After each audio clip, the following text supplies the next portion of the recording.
Hi, and welcome to another episode of Owner Operated. This is your host, Jesse Sapphire. This is the last episode of our inaugural season at Owner Operated. I had a blast so far and have taken tremendous inspiration from all the entrepreneurs I've interviewed, especially their optimism and ingenuity during a time that has been difficult for so many small businesses.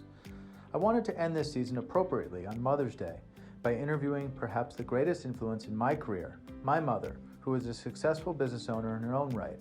Ellen Sapphire is the founder and owner of New Century Advisors. Beginning with a professional career, she later launched her own investment management business in 2001. We cover topics ranging from what it's like to start your own business after 20 plus years working for others, and how being a mom has influenced her management style. I won't lie to you, it's a little bit awkward interviewing your own mother, but without further ado, here's the episode. Today I'm excited to welcome a fitting interviewee to the show for our last episode of season 1 here on Owner Operated.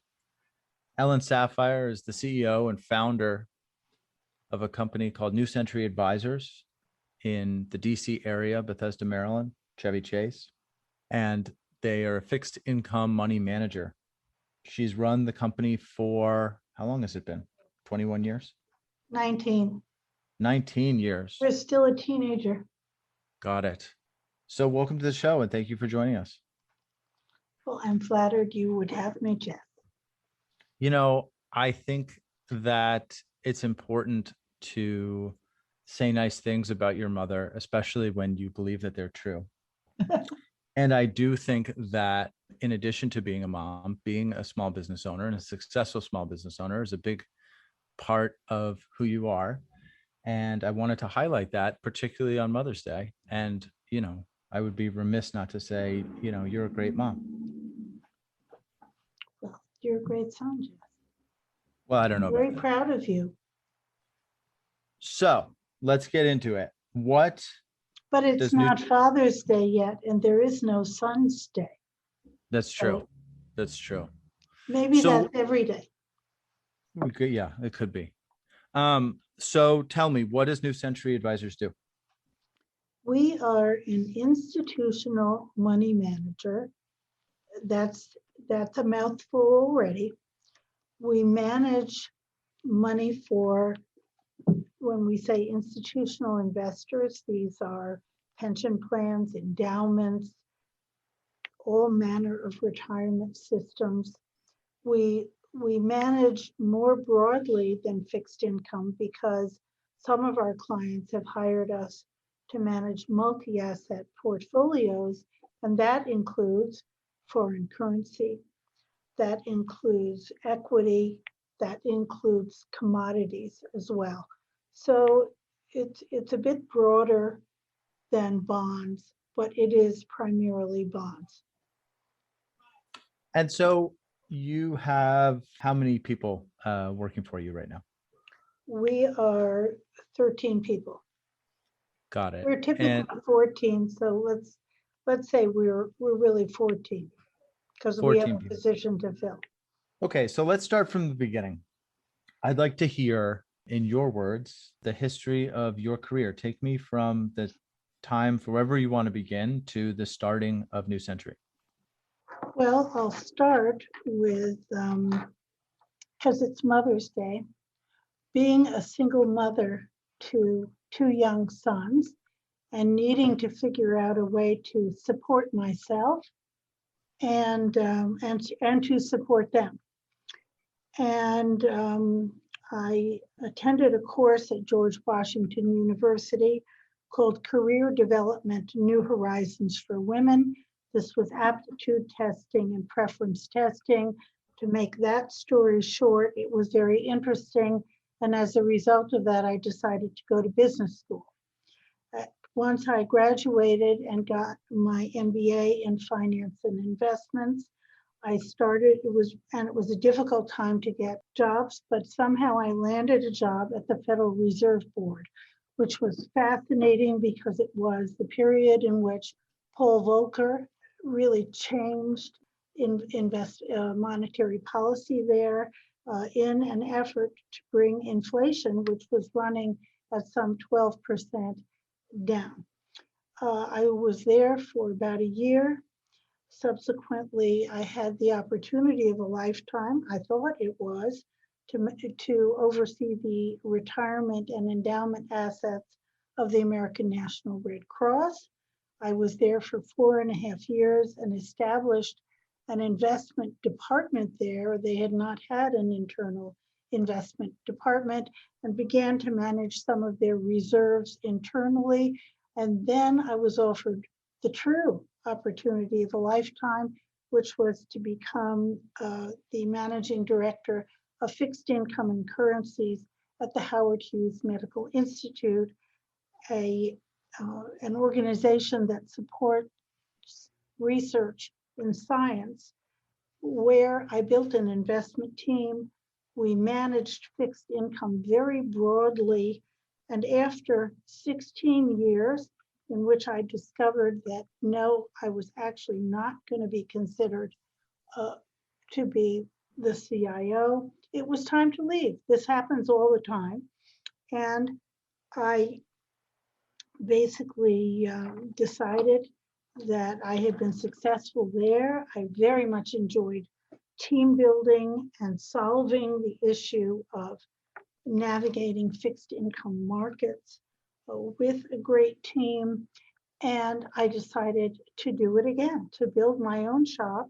And I was very fortunate that my former employer was going to hire my new firm with a very lovely sized fixed income account to start. And that was great. And that is how I came to found New Century Advisors. I was naturally of the opinion that my wonderful team was going to follow me out the door. But alas, I discovered, and this is a very important discovery, that not everybody is a risk taker. That organization was a great place to work. People had young children, people had mortgages. I was apparently much more entrepreneurial, and I took the leap to start New Century Advisors. And that's pretty much how I got here in 25 words or less. And you always hear, right, there's frequently stories of, some article, 22-year-olds graduating college, found a company. It's not every day that you, and I certainly won't reveal your age on this show, but it's not every day. No, good heavens not. But it is not every day that you see individuals after what we can all say is a successful professional career go out and found their own company, shall we say, later in their professional career. Had you spoken with anyone else that had done that? How did you feel about that at the time? What was going through your mind at the time you made that decision? I knew that I was not at all interested in stopping doing what I was doing. I still love the puzzle of it.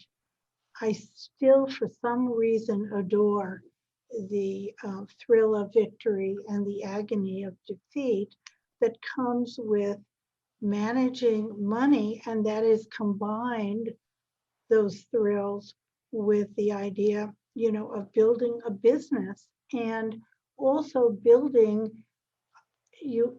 In response to your question, I had worked in organizations, big organizations, and I found fault with them.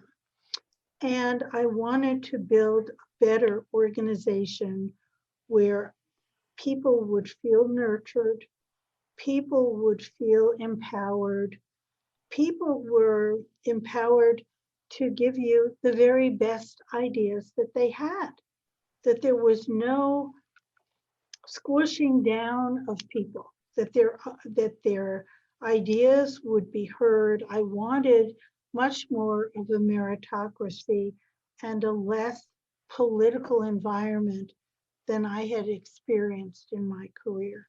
And I still felt, I still feel this now, a sense of determination to do that. I still am trying to do that. I still try and do that every day. And for the listeners out there that may not know, can you talk a little bit about the demographic distribution in finance, and particularly in fixed income? I think it's fair to say, based on your answer, that it's predominantly male. I think changing for the better even as we speak, but certainly at that time, very, very male dominated. And what impact did that have on your decision to start a business to some degree level the playing field? I didn't even think of it. It had nothing to do with it. In subsequent years, I noticed that I was a woman who had started a business in investments, and that was pretty unusual. And of course, during the time prior to that, of course, I went to conferences, there were no women. I spoke at conferences, there were no women, a very, very few women. So I was aware of it, but my starting my own business had nothing to do with saying, well, oh, there is there's a real opportunity here. It is that I discovered the opportunity. The opportunity has evolved over time. And vis-a-vis, women in finance, first of all, finance is a very big umbrella. There's room for so many different kinds of people in finance. People that want to sit in front of a computer and think and work out formulas and models. And there's room for people who want to talk to people and who want to organize people. It's a very, very big umbrella. So, and that's what I tell women who are thinking about a career in finance. But I really didn't. I cannot say I started this business because it was going to be a woman-owned business. If I had done that, there would probably be more women in my company than there are now.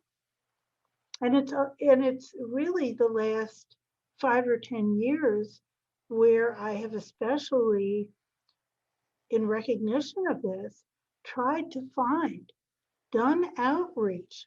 I continue to do it, to find women who are enthusiastic about finance and hoping to intrigue them by this company. And so I think that's interesting, right? That, just because you're a women-owned business doesn't mean your foremost differentiation needs to be that you're women-owned, right? You can just be a successful business that by happenstance is female-owned.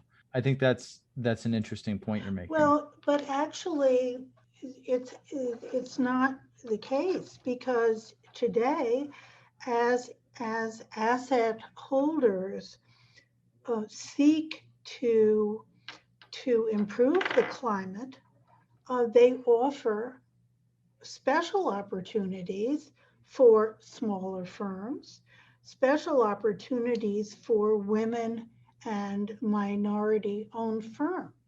And they have made room in terms of their RFPs, and not even RFPs, but using consultants. And consultants have become more aware of their clients' desires to level the playing field in some ways by seeking out more diverse companies. I feel we have always been diverse in this sense. I really believe in the concept of cognitive diversity. It avoids groupthink, which is a killer in any business, but is particularly a killer in investment management. And in order to get cognitive diversity, you have to have people who think differently from you, and that often arises out of people who have very different backgrounds, who've come from different places. In our company, for example, on our investment team, we have a fellow who was born in Turkey and Mhm. has a very different perspective, having come to the U.S. and there's nothing more enthusiastic about the United States than someone who has grown up elsewhere, and a woman also on the investment team who has come from Pakistan. Mhm. And these people have had life experiences that are very different from other members of the team. So that was the kind of diversity, cognitive, that I have always valued, and it shows up in a human being of many colors and flavors. Mhm. And getting back to the decision to launch your own company, and thinking about the differences, when you're a successful professional, successful investment professional as part of a larger organization, and you have the broad support of that organization, you have support in recruiting, you have support in accounting, you have support in all sorts of shared services, and then you go off on your own and have to do all this for yourselves. Can you talk about the experience of that, particularly as an investment professional that now has to do all of that, but then have all the additional aspects of running a small business? What were you caught off guard by? To talk to me a little bit about the experience of that. Everything is the answer. I knew for sure when I left my former employer. In fact, my little farewell speech was something on the order of who you going to call, because there it was just a short phone call away. IT, my goodness, not a problem. Human resources. I mean, it was the everything machine. But suddenly you have to be able to develop it yourself. And so that was daunting. And the answer to your question, in all truth, is that I, knowing that the team wasn't going to be coming with me, I needed to start building a team. And one of the first people I found was my partner, Nils, and his background was 100% suited for what I needed because he had worked in fixed income. He then went back to the University of Chicago Business School, and then he had worked at a financial services startup. So he knew all about the nuts and bolts, the what I call surround sound of having a business. And I really couldn't have built this business without him. But one of the things we determined to do uh, was to focus on investment and what I called the three legs of the investment business stool, and from which you otherwise, if you haven't built those things out, you don't have a business. One, you have to be able to manage the money. I felt I had that somewhat under control, having done that for many years. Two, you have to be able to report in a timely fashion to your clients. And you have to be able to, ultimately, you have to settle a trade and report in that fashion. And three, you have to grow the business, which means that you actually have to talk about what you do in a way that someone else can understand what you do and understand there might be something special about it. So we decided in growing this business that there were a number of features that we could find externally. For example, IT. We have an external IT department. We did not build one in here. We have an external, although we have a chief compliance officer, we have an external consultant on compliance, and that has come in very handy doing mock audits. So we don't do everything here. We have an external back office which settles our trades. We have a middle office here. So we can be lean and mean internally by having some of the surround sound come externally. But the answer, but again, going back to your question, it was completely daunting. I had no idea. I was a portfolio manager, and I did have the brains to know where I needed the help, and I was able to get it. And so I was going to ask that. I think if the first most important part is you have to be able to manage money well, was the second most important part recruiting?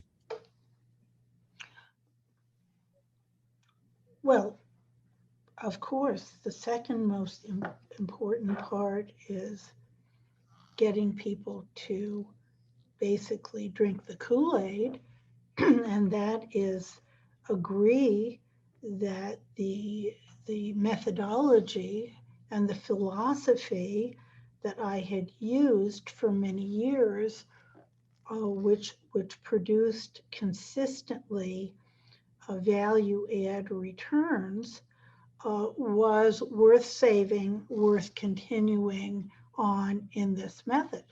And it required, going back to recruiting, it required a team that believed in working as a team, as opposed to people who wanted to be what I call sole practitioners, and people who were willing to share their ideas and fail and feel that they were in an environment where that can happen.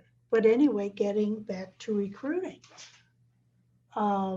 Nils and I started, and we had a number of interns and a number of people that worked for us at the beginning. Some were okay, some were failures, but the most significant person that we hired really was a year later, when we hired a graduate of the University of Virginia Undergraduate School of Commerce that we brought in as a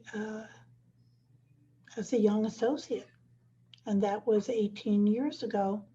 And he now manages as a portfolio manager, about half of our business right now. Hey there, I want to take a minute to talk to you about MenuHost.io, a brand new website that offers dynamic QR menus for restaurants or any other venue in the hospitality space. Quickly design and implement safe menus with our library of templates and easy-to-use dashboard. Instantly change specials and pricing anytime without reprinting. Gather important data on customers with MenuHost tracking capability, which can retarget your customers with advertisements through Facebook or Google. So go to MenuHost.io now to register for free and set up your custom menu within minutes. You can even order laminated table cards directly from MenuHost. So if your restaurant, bar, cafe, salon, escape room, or anything else that uses a menu is reopening and wants to do so safely, check out MenuHost.io right now. Hey there, owner-operated listeners. Did you know you can order custom printed products on Amazon? We didn't either until COVID forced us to reinvent ourselves. That's right, the team at ABG Print got crafty and launched a printing store on Amazon. And guess what? It's kind of awesome. Want a custom calendar for 2021? How about floor graphics for your business to execute a safe reopening?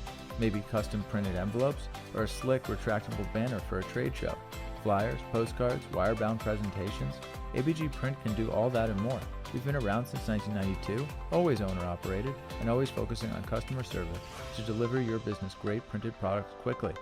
Head on over to abgprint.com or check out our store on Amazon at amazon.com/abgprint.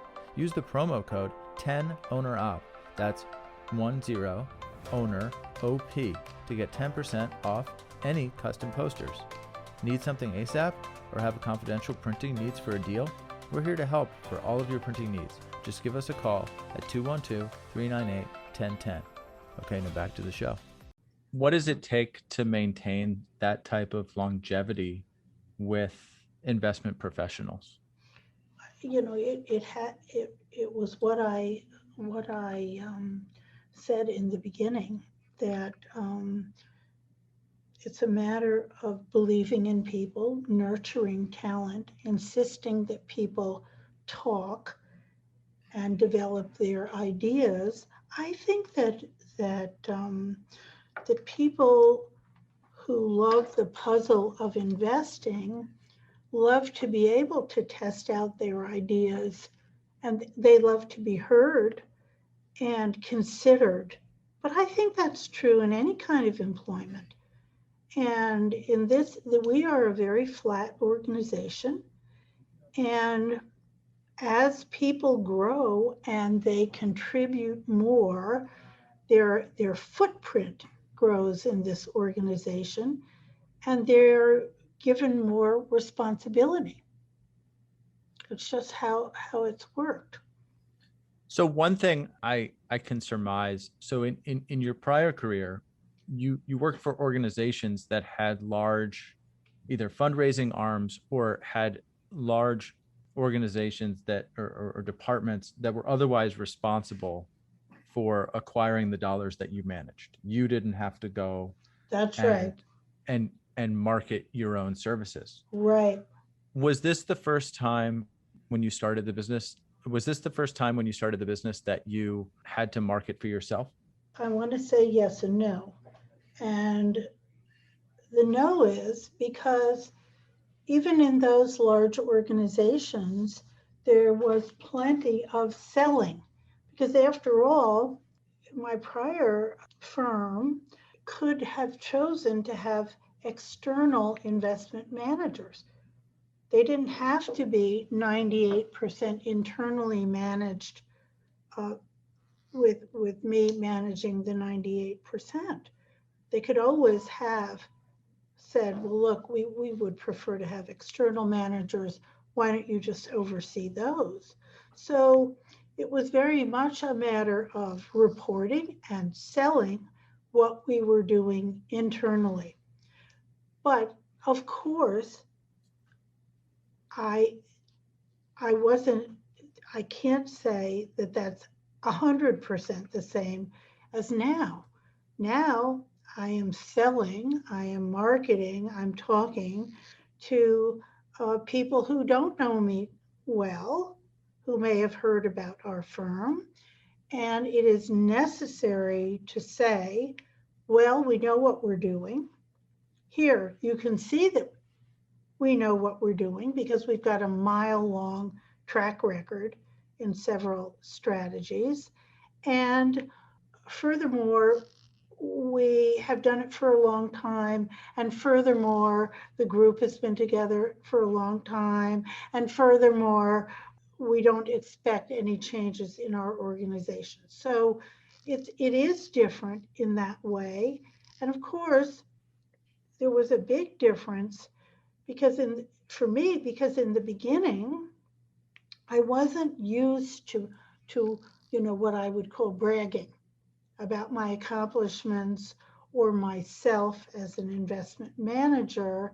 I was more or less selling to an internal audience, Mm-hmm. and it didn't come that easy to me to do that. I was not used to extolling my own genius as an investment manager. And I think you see this a lot where, so if you turn on any major financial network, whether it's in print with like the Financial Times or whether it's on television with like CNBC or even Yahoo Finance, you're constantly seeing money managers kind of go on and do media. And my guess, and you can tell me, is that predominantly they do all that because it's effectively free advertising for their firm. It's enhancing the brand for sure. Had you done much of that before you started your own company? No, I spoke at some conferences I don't consider that, my finest hour. I'm better, in smaller groups. And I had some media training, but I can't say I did much of that. No. What is media training like? I've always wondered. What do they tell you at media training? Well, most likely they tell me, you don't interrupt the person who is interviewing you, right? You're smiling, you're thinking about your answer, you're speaking slowly so everybody can get it. Uh-huh. And is Um, that anything like a normal conversation? I don't think so, but Yeah, a me lot of neither. people have gotten very, very good at it, and those people are sought after. See, I listen to CNBC every morning, and they've got the same people on there all the time because they've honed it. They're And do very, you very good think at it. and do you think that they're on there because they're good at media or because they're intelligent about the matters of what they speak or both? Well, you'd hope both, and there, Hmm. I would say both. I guess what I'm getting at is we talked about things that you can outsource when you start a company, right? You mentioned IT, you mentioned third party audit, but when you're starting off and effectively you chose the name New Century Advisors, but you didn't effectively you were the key investment professional in the brand, right? Are you able to outsource the media aspect? Are you able to outsource the marketing, or is it incumbent upon you to handle it? Well, we have internal marketing resources in the company, Mm-hmm. and I think for many years, it was true that that didn't happen very much without me. But now that this person has been with us and has done a wonderful job, she speaks to consultants, she speaks to, responds to inquiry about what we do. She works with our LinkedIn page. We uh, uh, occasionally publish thought pieces that she gets out there. But and in fact, one time she spoke at a client had a conference, and it turned out my plane was canceled. She was there already and did such a great job speaking on the panel that I asked myself, well, gee, what, why was I going? She did such a great job. But the answer is, she's not necessarily a media specialist, but she really does very, very well speaking to clients and prospective clients. And But the is answer that is a no, we don't have a media expert. And in fact, interviewer, one of your good friends, who you put me in touch with, has been very helpful to me because this is what she does for a living with a big investment management firm. And she gave me a few hot tips that I subsequently followed about what a post on LinkedIn should look like. Like, duh, you need a picture of something so that people's eye go to the story, they don't just respond to a chart or the printed word. Put in a picture. So we did a piece that you can find on our website on copper as the new green, copper as a green metal. The concept is that copper is being used in products that the world desires in an environmentally um, improved improved environment. It's a dirty metal, but it is now affiliated with the batteries, for example, that are used in electric vehicles. So we have to reconsider copper, and we talk about it in the context of inflation. So in that post, we found a picture, and it turned out to be successful. Got it. And isn't it amusing to you on some level that the difference between whether or not a large audience reads a thoughtful piece that you have to say on the inflationary prices of copper comes down to the quality of the photo that you found to post the article? And it's interesting, but I'm sure there are a lot of other things we need to know about facing essentially the public in the world that we live in now. There are so many things that you And need to so know. You do. Maybe I should hire a specialist in that, but there's no room at the moment. getting back to the running of the business itself, and away from investing for a second, you were both a mom before you were a business owner, and then during as a business owner. How do you feel that being a business owner? Well, let me go the other way. How do you feel being a mom has influenced the way you run a business, if at all? Any mom can tell you, in order to get anything done, you have to be very organized. Furthermore, you have to remember everything that has to be done. So you have to be able to multitask and to turn your attention to something which you recognize in the middle of the night is not working, has been overlooked, you haven't paid attention to it lately. Oh my goodness, did I register the kid for camp or what? Did I sign up for the conference? Do you feel at any point the way that you have parent and been a mom has changed since you've become a business owner? Do you look at parenting any differently? Do I look at parents that way No, differently? do you look at parenting any differently? Right? Have you learned things as a result of working and running a small business and owning a small business that you think about the way that you raise your children any differently? Well, I think I think as a parent, maybe you think that you could have been a better parent. I might have been a better parent, um, because of some of the things I've learned about managing people and working with people. Okay, that's fair. Right. I mean, in case you're curious for feedback, I don't have a lot. I think that you're But you were the as perfect child. So, and that was one of the reasons that I like to say I got away with it.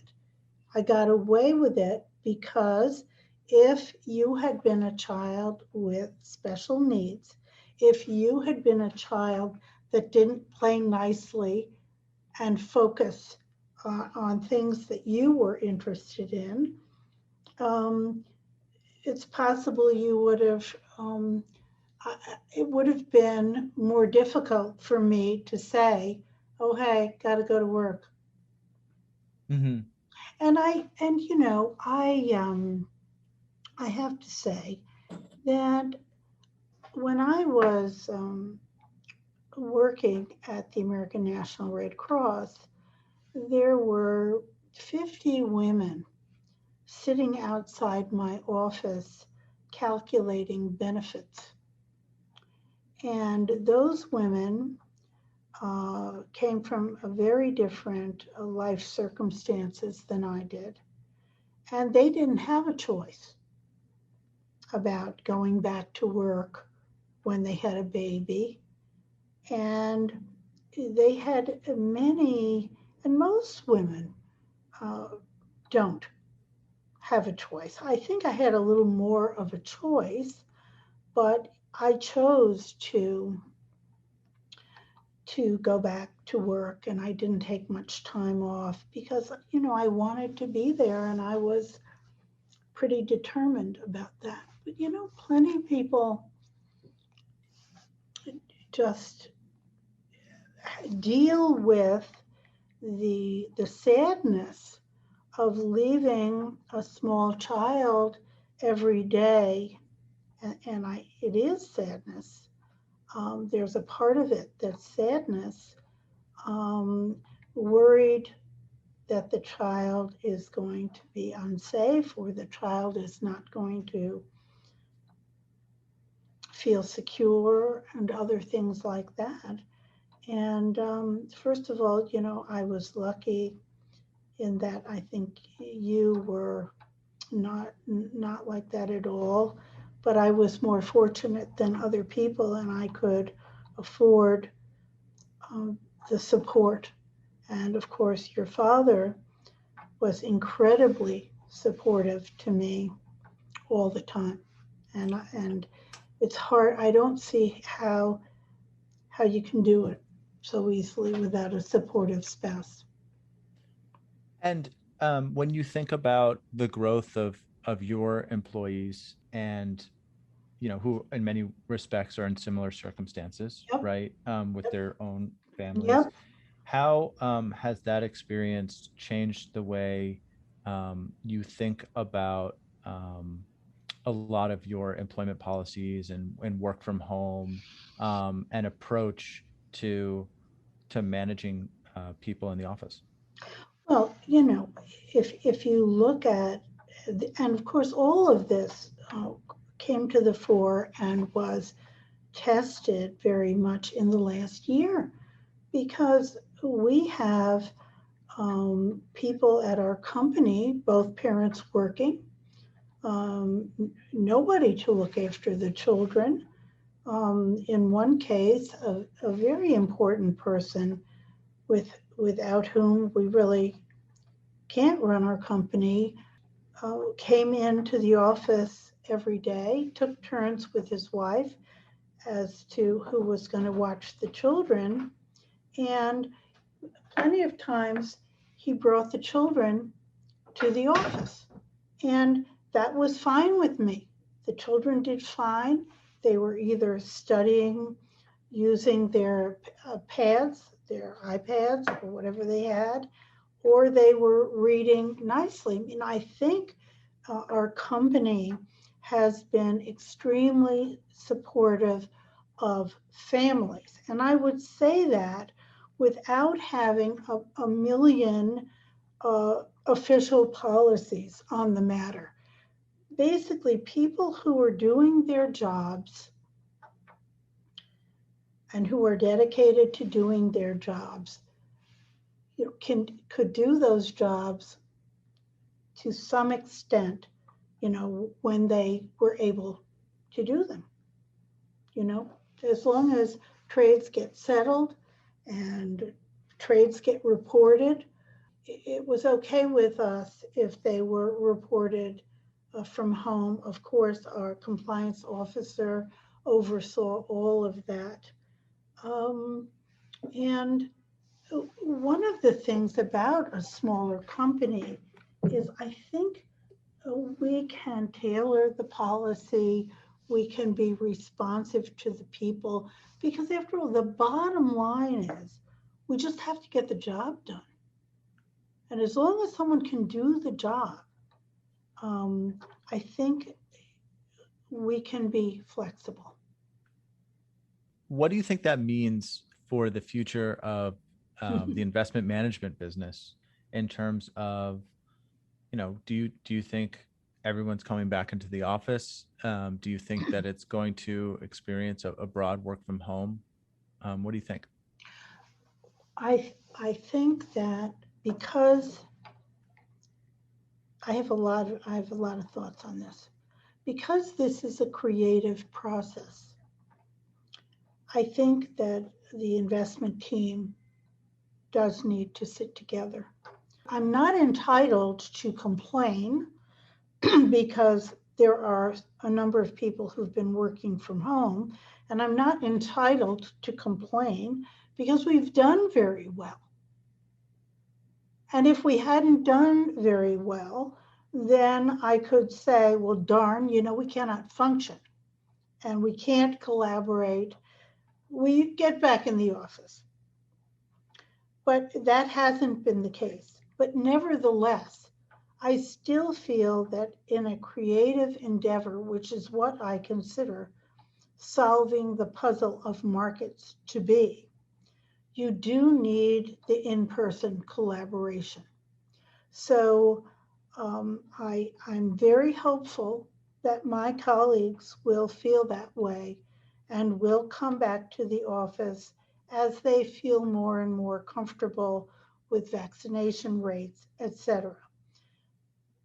I, I try to be respectful of our team members so that if somebody says, I found it pretty good working from home, could I work from home 1 day a week?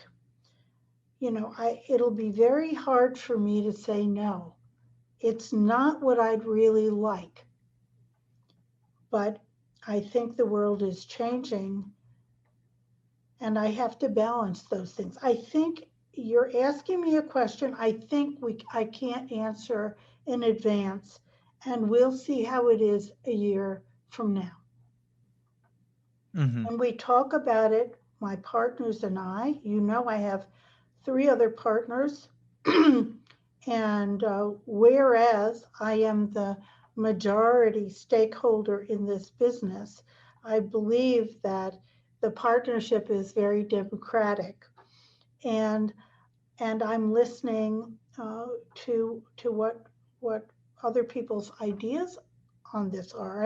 And one thing we for sure found out is that people really had a different take in the last year. There were some of us who came in the office and weren't out at all.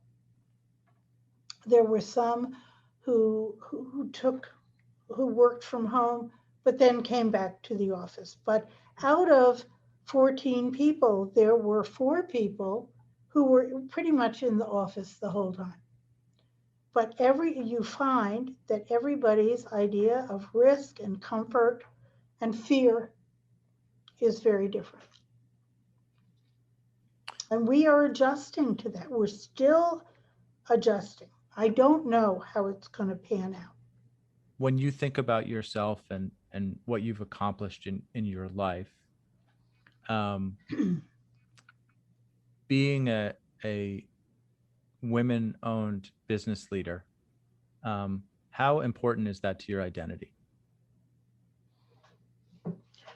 Well, I think the important part is that for me, the accomplishment is that I have caused a business to exist.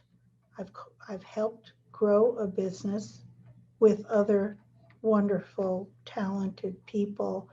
And the accomplishment is it's that I've caused something, helped something happen with other people in a collaborative and nurturing process. That part is the part that is important to me. And you mentioned, I don't have my name on the door. I had no intention of this being about me entirely. The best part of what I have done, if there have been accomplishments, is that it has been a team that I've been able to inspire and quote unquote get the best out of, cause others, causing us to work together. And it's, the woman thing has become more important because it's become more important to others. It has become more important to me. It makes me realize that I have to pay particular attention to offering that opportunity to others who might not have thought about it, who might not have realized that they could contribute to a company and that they could have ideas that could be embraced. I mean, I realize that that is more important. I didn't realize how important it was until I'd say the last 5 or 10 years. And now, for me, it has become more important. All right, well, that wraps up this episode and this season. 2020 and the early stages of 2021 have been a very strange time to run a business, to say the least. Hopefully, through hearing the stories and ideas of 8 fellow business owners, you've been entertained, amused, and to a minor degree educated by what they offer their companies, customers, employees, and environment every day. Stay tuned and please subscribe to our show so you can be notified when Season 2 drops. And please like and review the show. It gives us great feedback as to what folks are interested in and how we can improve. Thanks for listening, and take care.